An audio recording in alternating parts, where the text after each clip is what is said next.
Eh bien salut à tous et à toutes, aujourd'hui c'est Motor, donc se retrouver pour une nouvelle vidéo. Aujourd'hui une creepypasta de l'enfer. Je me suis baladé assez récemment sur Creepypasta from the Crypt et je suis tombé sur l'affaire de 1990.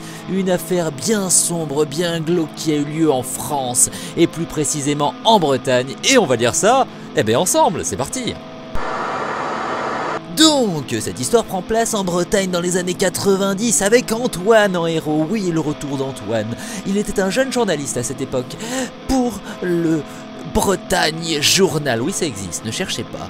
Il était vraiment au balbutiement de sa carrière, mais son premier grand article ne se fait pas attendre puisqu'il sort le 8 février, un jour avant mon anniversaire. Un article sur un tueur en série, un grand tueur en série qui avait détourné un bus scolaire et qui avait à son bord 19 adolescents, un chauffeur et 2 professeurs. Putain, ça fait du monde tout ça. Et après avoir tué les adultes à coups de fusil à pompe, le tueur en série Raymond Pierre, ça fait tout sauf peur. Il avait emmené les ados dans sa maison de campagne afin de les enfermer dans des cages et tout simplement de les massacrer. Et c'est à ce moment-là que je vous sors l'article et qu'on va le lire tous ensemble parce que Moteur il est gentil. Donc l'article s'appelle l'héroïne, c'est un peu différent de la cocaïne, et il y a marqué « Une adolescente s'échappe de la maison de l'horreur ». Il est sorti le 8 février 1990 et coûtait environ 10 francs français, ça c'est classe. Du coup on va commencer. Laura Morisson devient une héroïne après s'être échappée des griffes d'un tueur en série et sauve au passage un camarade de classe.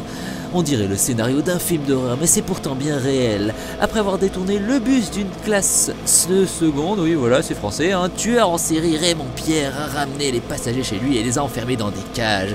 Chaque jour il sortait un élève et le torturait de façon horrible tout en obligeant le reste des élèves à assister à ce spectacle.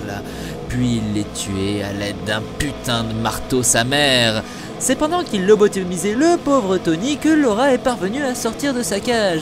Et un tueur, blablabla, elle tue le tueur, un marteau arrive et on s'en bat les couilles. On termine l'article, Laura est moche, elle a de grosses lunettes et les cheveux qui frisent.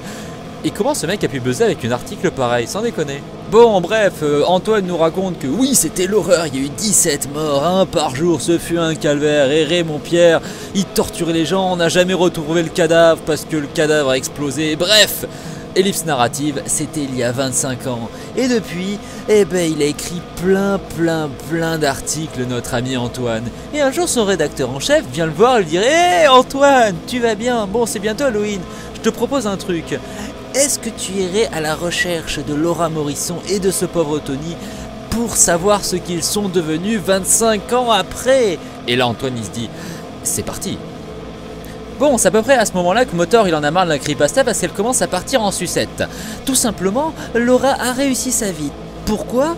Parce que lorsqu'elle est revenue au lycée, elle était devenue une héroïne, alors qu'avant c'était la souffre-douleur du lycée.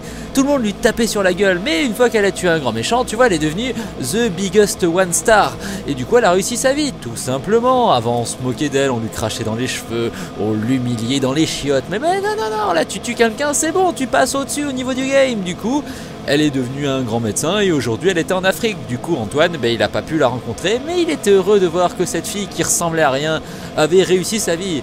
Du coup il se dit je vais aller voir Tony. Tony s'est fait lobotomiser.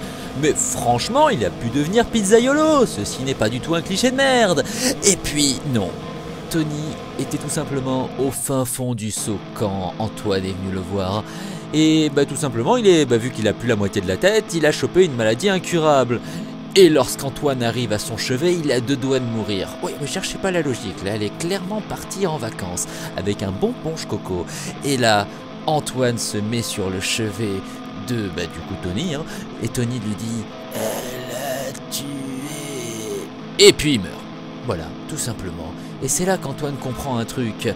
C'était tout simplement Laura qui avait décidé d'assassiner tout le monde et de lobotomiser Tommy pour devenir tout simplement The Biggest One, se venger des gens qui lui faisaient du mal. Et pourquoi elle est partie après en Afrique, je comprends pas la fin de l'histoire. Bref, c'était génial, super, bisous. Débriefing. Alors franchement j'ai un souci avec cette creepypasta. Elle pourrait vraiment être très bonne. Le mec s'est cassé le cul à faire un article avec une photo de meuf dégueulasse, tout simplement pour que t'y crois. Le machin s'appelle La Bretagne, tu peux pas faire plus péter. Et pourquoi ça marche pas. Je vais t'expliquer pourquoi cette creepypasta est nulle et pourquoi j'en ai marre de lire des trucs mais tirés par les cheveux comme ta meuf en levrette, sans déconner. Alors déjà, Raymond Pierre René, je sais pas comment là, le tueur en série, son cadavre, il passe où? Concrètement, la meuf elle tue un mec, sauf que le mec, eh ben il disparaît dans la nature, déjà, c'est pas logique. Après on te dit que, oui mais la fille quand elle était plus jeune, on l'a traumatisée, du coup elle a tué 17 personnes, elle a détourné un putain de bus sa mère.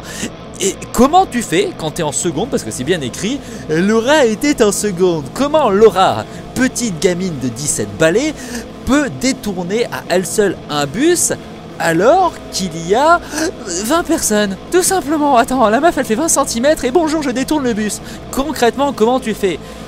Et après, bon attends, mais bon, du coup elle a réussi à détourner le bus, d'accord. Elle les emmène dans sa maison de campagne. Depuis quand à 17 ans t'es propriétaire? Et à quel moment les 20 personnes qui restaient se sont dit bah si on se laisse enfermer et torturer? À quel moment? Concrètement? Pourquoi? Je comprends pas, c'est pas logique, il y a aucune putain de logique. Et puis bien entendu, le préféré, bon ok d'accord, elle a tué des gens, elle est partie en Afrique, elle fait ce qu'elle veut, bon elle a réussi sa vie, amène pour elle. Mais Tony, El Grande Tony, hein, il s'est fait lobotomiser la tronche. Et il a attendu 25 putains d'années pour ouvrir sa bouche et dire qui avait fait ça. Le mec il est plus censé pouvoir faire quoi que ce soit, mais il attend quand même 25 ans et le moment de mourir pour y aller. Et comment ça se fait qu'Antoine a attendu 25 ans pour aller demander des questions aux gens? Comment ça se fait que le mec il se dit attends je les ai jamais rencontrés mais je vais y aller? Non, il n'y a aucune logique dans toute cette histoire, c'est impressionnant. Sur ce j'espère que cette creepypasta vous aura plu, enfin mon histoire, pas celle écrite hein. Et prenez soin de vous, à plus et bye, pensez à vous abonner, à liker, à commenter, à partager, à faire plein de trucs dégueulasses avec votre cousine. Salut, voilà, cool, bisous.